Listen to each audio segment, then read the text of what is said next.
Kailan pa nagsimulang mamaga ang paa niya? Ngayon ko lang din po yan nakita. Madalas ba siyang umihi? Hindi po siya madalas pumunta sa banyo.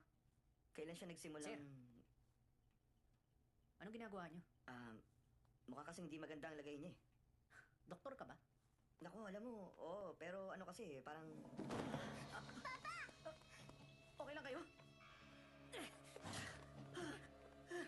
Sabi ni Dr. O, X-ray. Hindi siya huminga.